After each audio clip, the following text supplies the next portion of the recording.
Hürmetlik vatandaşlarım, leksiyimizden 4. başlayımız. Yukarılardan körüvelişke boludiki deydi Abdur. Tabiat meselesi ve çevre meselesi de Vezir Modi Hindistan emeldarlarının yeterli kollaşığı erişti. Yani Tibet meselesi ve Cungule elip barılan çevre sohbeti meselesi de Vezir Modi Efendi hükümetten Hindistan hükümet azalarının kollaşığı eriştiydi. Növbeti Hindistan, Cungo iki devlet alakadar taraflarının bayanatlarından karaganda Tibet meselesini düşünüşte fark var. 2003 yılı 6. ayda Hindistan'ın şu vaktki veziri Vacayi Efendi bilen Cungo'nun veziri bin cevabı Cungo-Hindistan münasebetleri prensibi ve umumyüzlük hemkarlış hitapnamesi imzalap Tibet meselesi doğrusu tüncü kıtım ifade bildirip Hindistan taraf Tibet müstakillığından vazgeçip Tibet'nin ilgilik hukukunun Cungo'gu tava işgalligini itiraf kılgan idi. Lekin hitapnamada Hindistan taraf özünün fikrini mundak bayan kılgan idi. Tibet Abdunum rayoni Cungo Halk Respublikasının bir kısmı. Tibetlerinin Hindistan'da Cungo qarış faaliyet kılışıga yol koyulmaydı. Bu yerde Tibet Abdunum rayoni degen isim bilen Tibet degen isimde muayyetlik fark var deydi Xitay yazgıcı. Dikkat kılan. Vatandaşım nime deydi? Tibet Abdunum rayoni Cungo Halk Cumhuriyeti'nin bir kısmı. Lekin bu isim ya Tibet Abdunum rayoni degen isim bu başka gap. Tibet degen isim bu başka gap. Demek Tibet Cungo Halk Respublikasının terkibi kısmı yoki bir Abdunum rayoni degende bu fakat 1949 yıldan keyin yoki 1950 yıldan keyin Tibet Abdunum rayoni degan memuriyet kuruldu. Shundan keyin bu Tibet Cungo Halk Respublikasının bir kısmı deb ataldı. Tarih bundak bir kısım bo'lishdi yoki ikkinchi xil shaklda Tibet shaklida Cungo Halk Cumhuriyeti'nin bir kısım bo'lishini tarih itiraf qilmaydi demoqchi bo'lib o'tdi. Bu aynı vaqtda Hindistonning veziri Vacayi Efendi tarafidan Vinjaba bilan imzolangan xitobnomaning mazmuniga kirgizilgan. İspatlaşqa bo'lidiki Hindiston hukumati Dalay Lama bilan zich munosabat qilib turdi. Bu bayonot imzolangan paytlarda 2002 yılı 12 ay ve 2003 yılı 6 ayda Dalay Lama'nın söhbet vekilleri ümigi Beijing'e yetip gelgen. İki taraf o'rtasida söhbet başlangan. Söhbet 2010 yılı kelgende andan üzülüp kaldı.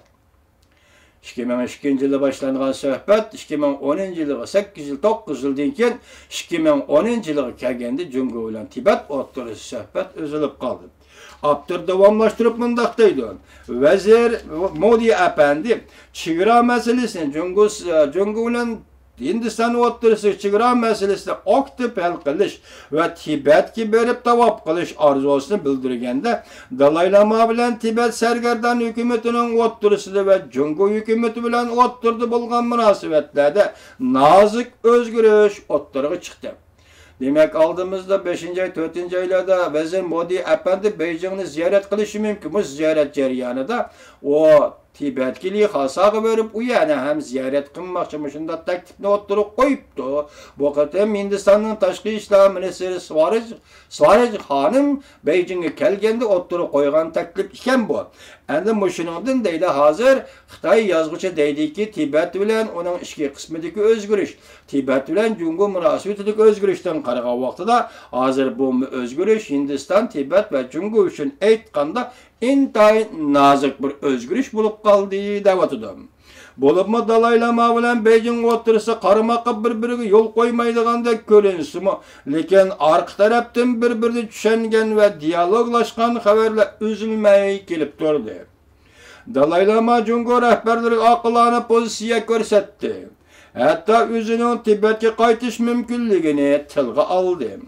Tahlilchilar ham shunda ko'rsatdi ki navbatda Cungo'ning Tibetda qattiq qiyofat ko'rsatganligi qiyofat ko'rsatish xarakterlik siyosat bo'lib, buning kayniga qarishilmay Tibet bilan yarashish istaklari yoshiringan. Dalay Lama bilan Beijing munosabatlaridagi bu xil o'zgarish Hindiston hukumatining o Tibet masalasida to'g'ri va aktiv pozitsiya qo'llanishga majburladi. Abdurrahman mundaq bir cümlesiga diqqat qiling vatandaşım.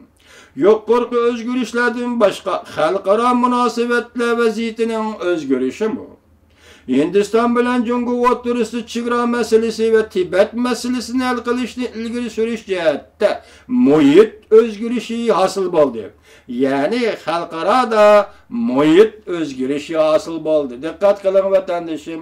Hindiston bilan Jungoning o'rtasida chegara masalasini hal qilish bo'yicha, Hindiston bilan Jungo o'rtasida Tibet masalasini hal qilish bo'yicha xalqaro muhitda o'zgarish bo'ldi.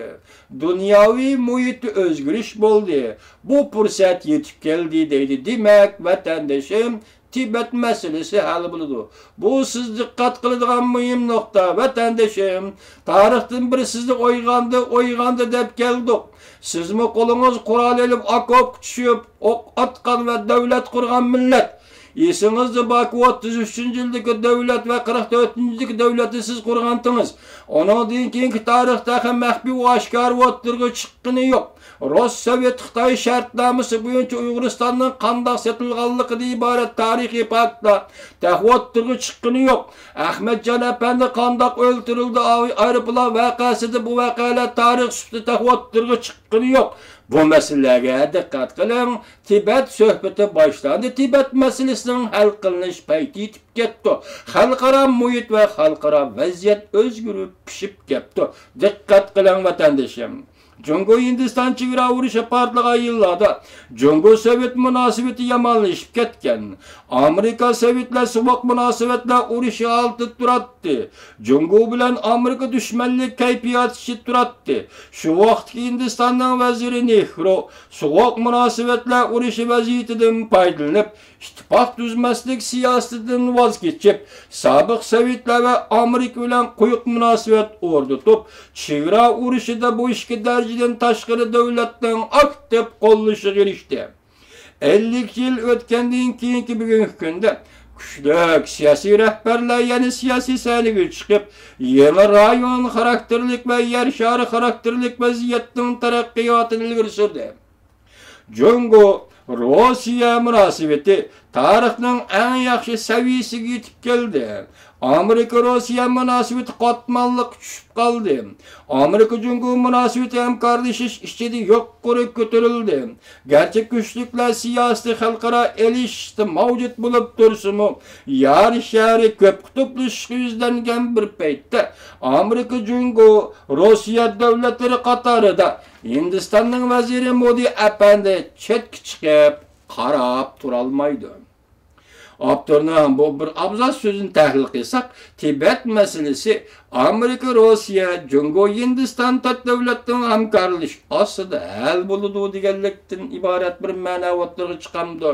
Yana qarayli, hokimiyat 5 yetib kelgili 1 yil to'shqan kunlarda mushu bir haftasida vazir Modi apandining Amerika Qo'shma Shtatlarining prezidenti Obamani Yangi Dehlida kutib olgandan keyin Hindistonning tashqi ishlar ministri Svraj xonimni Jungoga 4 kunlik ziyoratga avatib, Jungoning tashqi ishlar ministri va Rossiyaning tashqi ishlar ministri bilan qo'sh taraflik va 3 taraflik uchrashuv elib berib, eng muhim diplomatik mavzularda cho'nqur fikr almashtirdi. 1 yildan beri vazir Modi 3 cho'ng davlat Amerika, Rossiya, Jungo o'rtasida yangi shimaylab diplomatik munosabat elib bordi. Undaqda bugun Tibet masalasining mushu darajada aktiv bo'ldi o'tirg'i chiqqanligini Hindistonning vaziri Modi apandining diplomatik faoliyatining natijasi deb qaraymizmi? Esimlarda bo'lsin, bu yil 1-ayning 27-kuni Amerika Qo'shma Shtatlarining prezidenti Obama apandi Hindistonni ziyorat qildi. To'g'ri bir hafta ichida yoki 2-ayning 1-kuni vazir Modi apandi Hindistonning tashqi ishlar ministri Svraj xonimni Beijingga avatdi. etdi. O tarafdan Moskva Federatsiyasının Tashqi ishlar ministri Ravlov apandi Beijing keldi. Jungoning Tashqi ishlar ministri Wang Yi üç çoğun devletlerin Tashqi ishlar diplomatlari yoki ministrlari Beijingda jam bo'ldi. Buning tarixiy ahamiyati nimada? Bu uchrashda o'ttirg'i chiqqan tarixiy yo'sinda o'ttirg'i chiqqan mazmunlar nimada? Vatandaşım, biz qiyos qilish huquqliq, faraz qilish huquqliq, şu asosda hukm qilish huquqliq, bu bandaga berilgan huquq, ya shundaqla demokratik jamiyat Amerikada bizga berilgan huquq, Tibet masalasi hal qilg'uch qadam yetib kelganda Rossiya Federatsiyasi Tashqi ishlar ministri Ravlovning Beijingda paydo bo'lishi, Hindiston Tashqi ishlar ministrligining ministri Sivraj xonimning Beijingda paydo bo'lishi va Beijingda diplomatik suhbatning boshlanishi nimadan darak berdi? Esingizda bo'lsin, vatandoshim, bu ishning kaynida yana nima ishlar bor? Masalan, Tibetga Rossiya bevosita aloqador emasmi? Biroq o dunyodagi cho'ng davlatlar qatorida Tibet masalasiga aralashishi mumkin.